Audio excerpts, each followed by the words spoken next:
Salam damai sejahtera Bapak, Ibu, serta saudara-saudari semua. Untuk memulai renungan firman Tuhan hari ini, mari kita bersatu dalam doa. Bapa di dalam surga, Engkau Allah yang melampaui segala akal, hati, dan pikiran kami manusia. Berfirmanlah kepada kami, sebab kami tidak hanya bersedia untuk mendengar, tapi mampukan kami atas pertolongan Roh Kudus melaksanakannya dalam hidup kami sehari-hari. Dalam nama Tuhan Yesus kami berdoa. Amin. Nas renungan kita hari ini diambil dari kitab 1 Petrus pasal 3 ayat 3 dan ayat 4 yang berbunyi, "Perhiasanmu janganlah secara lahiriah, yaitu dengan mengepang-epang rambut, memakai perhiasan emas, atau dengan mengenakan pakaian yang indah-indah. Tetapi perhiasanmu ialah manusia batiniah yang tersembunyi dengan perhiasan yang tidak binasa, yang berasal dari roh yang lemah lembut dan tentram, yang sangat berharga di mata Allah." Sebagai tema yang diangkat dari renungan kita ini adalah keluarga berbahagia bila istri memakai perhiasan manusia batiniah.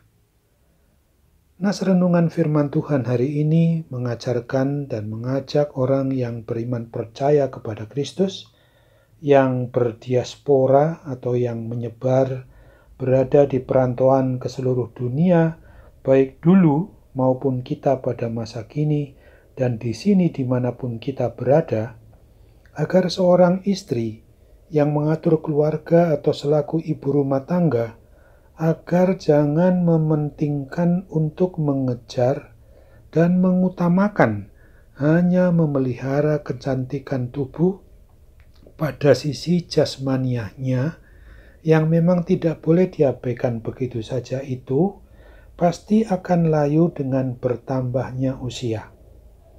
Akan tetapi, agar para istri mementingkan untuk mengejar dan mengutamakan di dalam memeliharakan inner beauty atau kecantikan batiniah pada diri kita umat manusia ini yang tidak pernah layu oleh bertambahnya usia.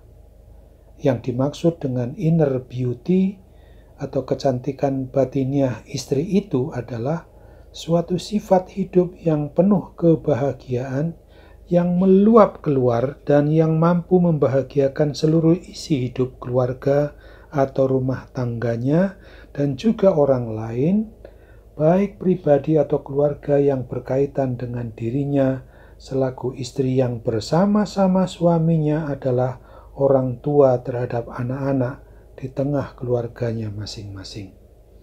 Oleh sebab itu, istri yang cantik di dalam batiniahnya itu tidak akan melakukan hal-hal yang menyakiti orang lain di luar diri pribadinya, karena hidupnya akan senantiasa terus memancarkan kasih, kedamaian, sukacita, optimis, bijaksana, dan selalu dipenuhi rasa syukur, sehingga semua orang yang ada kena mengenanya dengan diri pribadinya itu secara pasti akan langsung ikut dan turut merasakan adanya kedamaian, kenyamanan, sukacita, dan penuh dengan tindakan yang memancarkan penuh rasa syukur kepada Tuhan Pencipta dan Pemelihara hidup kita.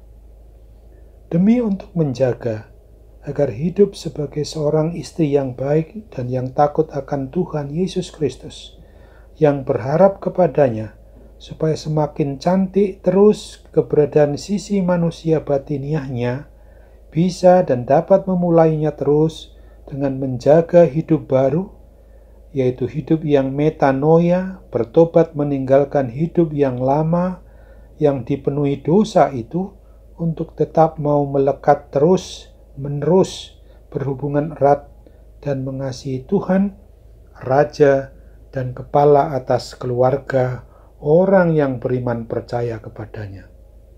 Dan juga mau hidup di dalam beriman percaya dengan kuat dan teguh hanya kepada Tuhan Yesus, dan selalu mengundang kehadirannya melalui Roh Kudus untuk tinggal dalam hidup pribadi dan keluarga kita.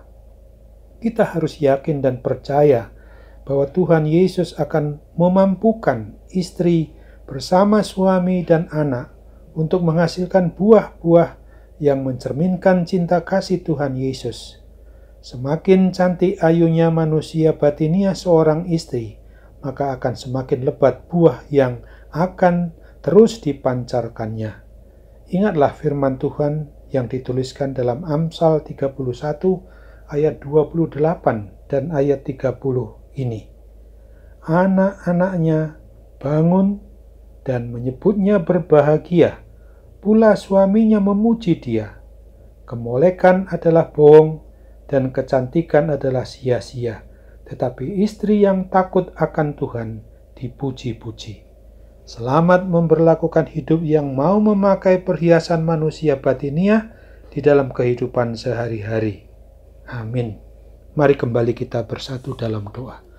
Tuhan Bapa di surga, syukur dan terima kasih kalau kami boleh hidup melaksanakan, mengutamakan akan adanya kecantikan manusia batiniah daripada hanya untuk mementingkan yang sifatnya jasmaniah saja.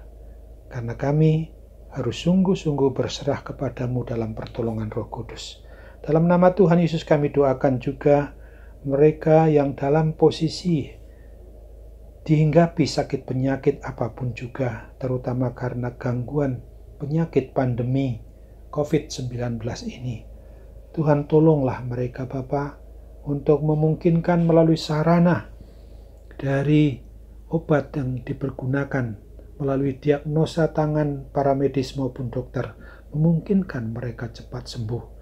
Dan vaksin yang diharapkan akan segera ada di Indonesia dan diberlakukan semuanya itu urapi dan berkati Bapa untuk memungkinkan kami sungguh-sungguh boleh hidup sehat dan kuat, terutama dalam iman percaya kami kepada Tuhan Yesus. Dalam nama Tuhan Yesus saja kami berdoa. Amin.